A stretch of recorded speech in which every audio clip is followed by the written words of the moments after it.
બાઇબલમાં જે જૂનો કરાર અને નવો કરારના ભાગ છે તેમાં જૂનો કરારને ખ્રિસ્તી લોકો જૂનો કરાર કહેતા હોય છે, પરંતુ યહૂદીઓ તેને જૂનો કરાર કહેતા નથી, પણ તેને હિબ્રુ બાઇબલ કહે છે અથવા તો તનાખ કહે છે. તેઓને જૂનો કરાર શબ્દ પસંદ આવતો નથી, પરંતુ તેઓનું કહેવું છે કે આ તનાખ છે અથવા તો હિબ્રુ બાઇબલ છે.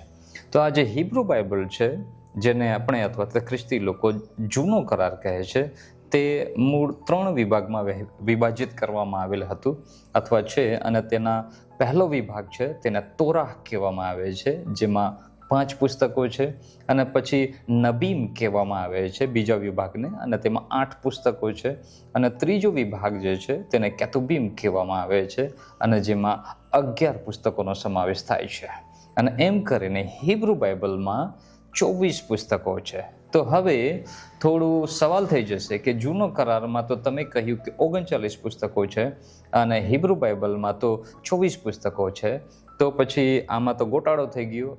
કોઈ ગોટાળો કે ગરબડ થયું નથી, પરંતુ જે હિબ્રુ બાઇબલના જે અમુક પુસ્તકો, જે મોટા પુસ્તકો છે, તેને જે ખ્રિસ્તી બાઇબલમાં અથવા તો બાઇબલમાં અથવા જૂનો કરારમાં તેના 2 ભાગ પાડવામાં આવ્યા છે, અને એટલા માટે પુસ્તકોની સંખ્યા વધી છે, એટલે કે 39 થયા છે. અધરવાઇઝ જે મૂળ લખાણ છે, લેખન સામગ્રી છે, તેમાં કોઈ ફેરફાર કરવામાં આવ્યો નથી. જે છે તે જ પ્રમાણે મૂકવામાં આવ્યું છે.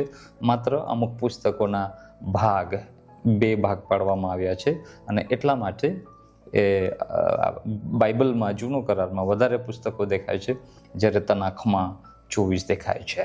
So thank you. God bless you.